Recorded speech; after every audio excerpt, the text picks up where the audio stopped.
to see what's going on, collect some data.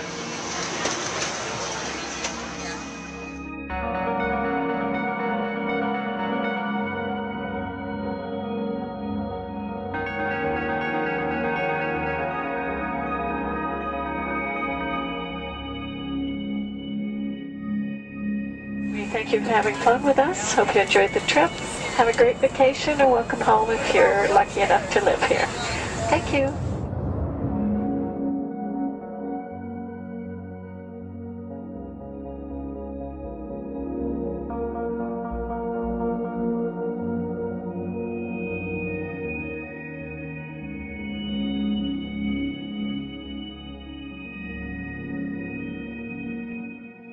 The whole valley is off the grid, so it's either solar, wind, or generators.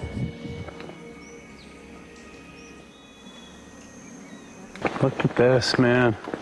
Yeah, the mind can't even conceive of a dream of this. Right. Yeah, right. Even coming here, and one would never think, you know, in paradise that it's getting destroyed.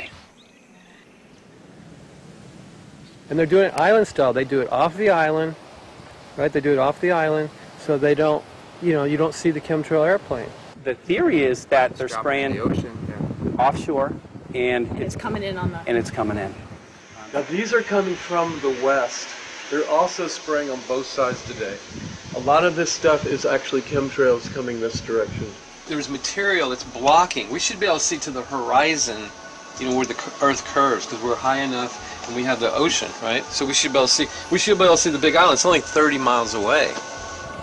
And you can see it's not a blue sky behind it. That's the key. It's all, you know, has that kind of weird looking blue, like silver blue, I call it. And this is a nice day. You know, there's no more blue sky.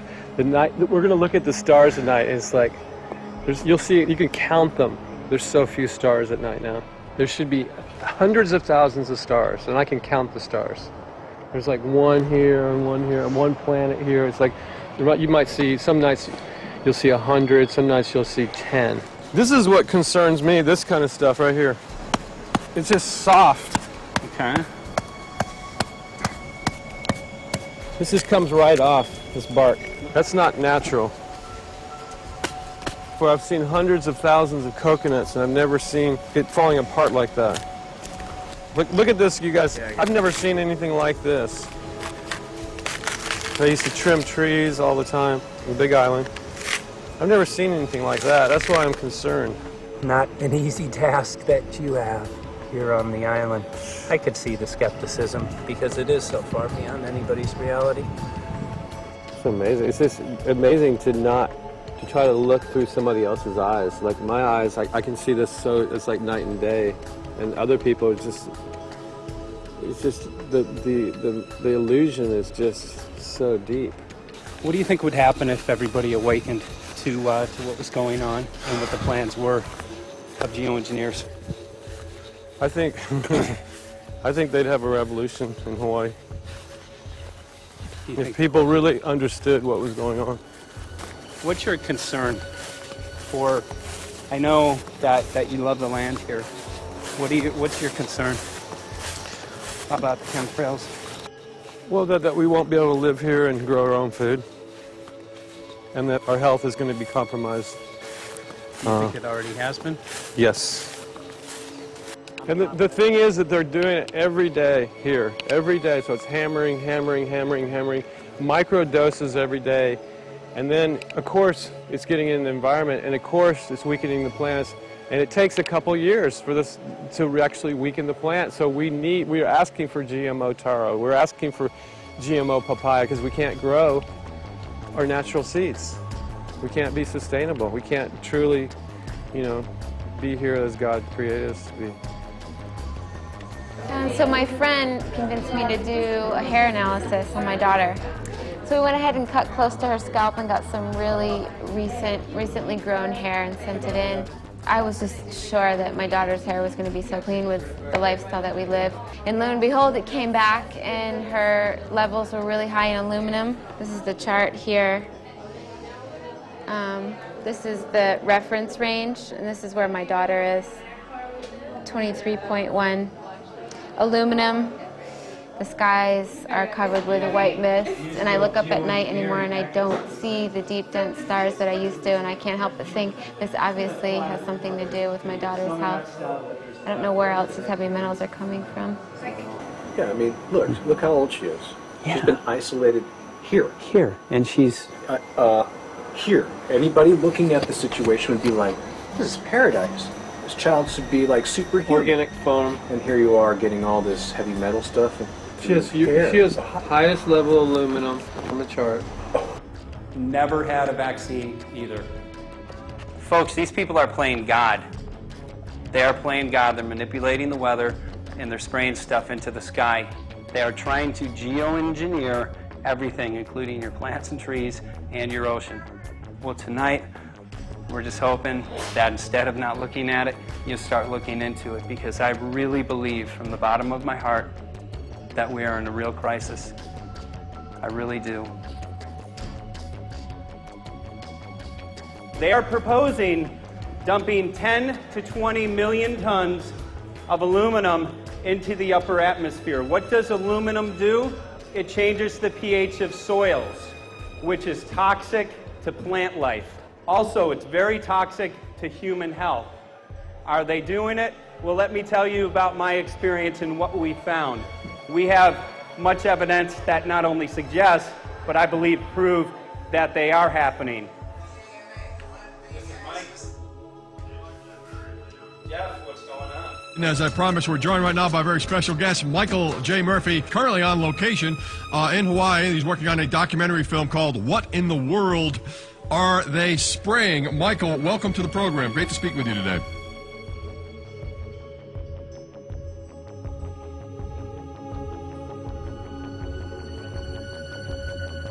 I had a friend who recently, he's always looking at things from a different perspective. He's a bit of a conspiracy theorist, you know, and he says that whenever the president comes to LA, there's no spraying that week.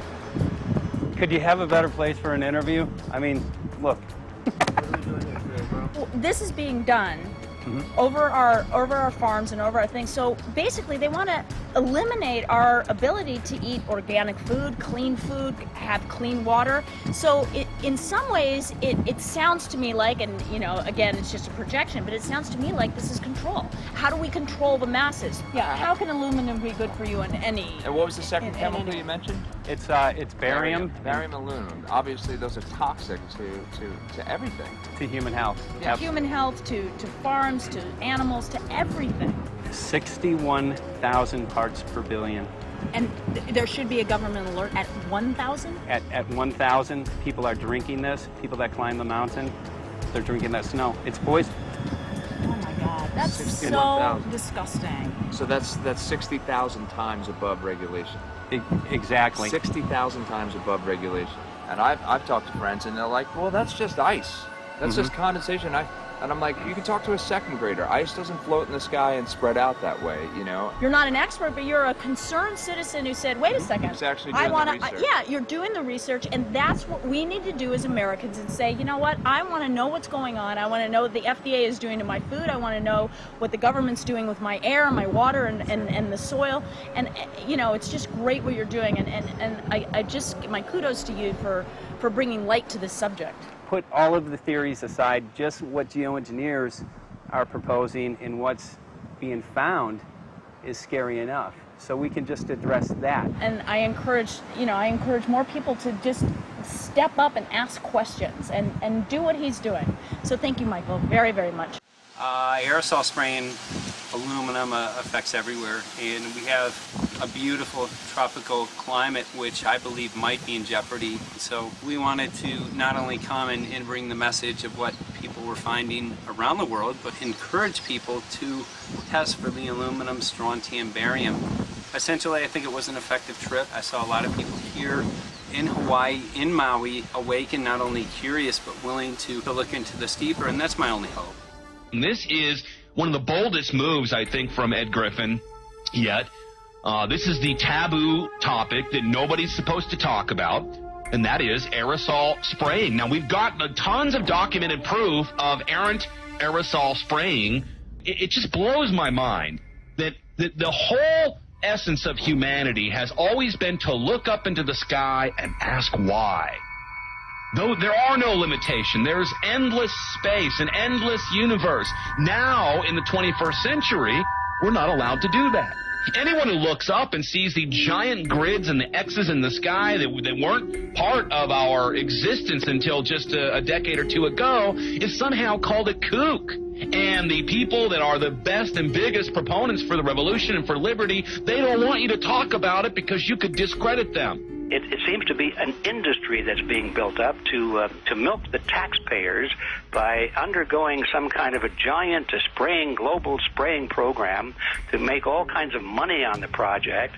And they don't seem to care really what effect it has. They're not trying to experiment to see if humans can survive it or anything like that. They just want to get this stuff up. And then we discover, as we're going further down the line, that there are companies generating genetically modified organisms, or seeds, modified seed crops they're being engineered to resist the aluminum in the soil.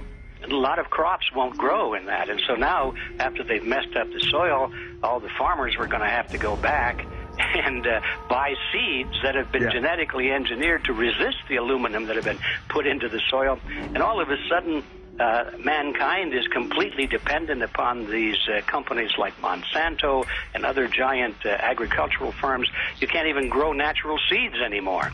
And we're looking at that. It's a shocking thing. I hope we don't find that that's true. But all the arrows right now are pointing in that direction. We get into cost-benefit analysis here because there's also HAARP could be involved in this. Geoengineering, as you guys mentioned, which is documented heavily in Dennis Kucinich's bill, that is the Space Preservation Act, which, by the way, I don't think got through Congress. And then Kay Bailout, as we call her here, Kay Bailey Hutchinson, also put together some legislation in order to qualify geoengineering, which, again, is supposed to save us all from global warming. But it is cost-benefit analysis because they can benefit on so many different levels. Ed, that's how they do everything, isn't it? That's right. And, you know, there's an old adage, if you just follow the dollar, follow the buck, you get to the source of the problem.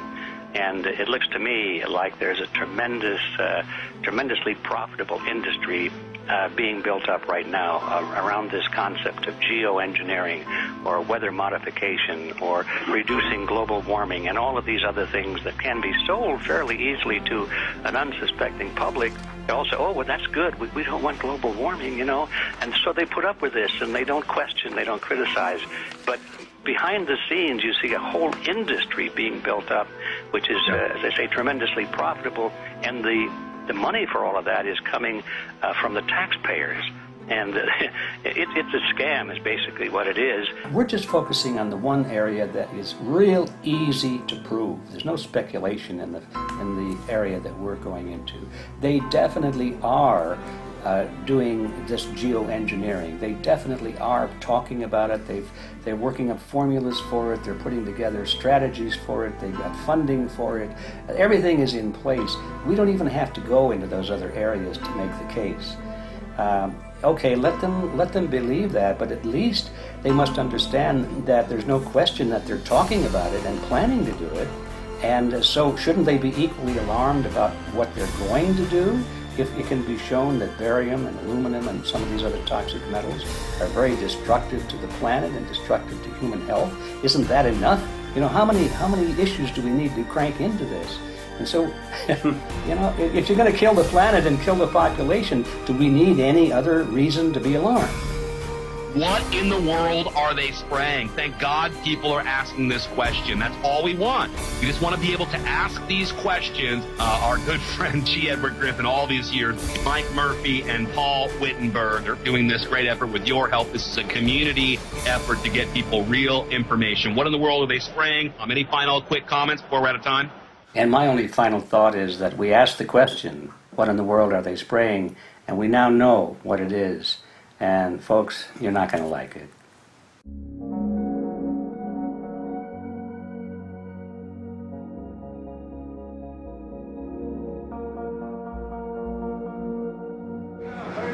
Hey! I'm Peter Vreken. I'm from Belgium. I'm 54 years old. I can't believe it myself. I'm a very happy and grateful person.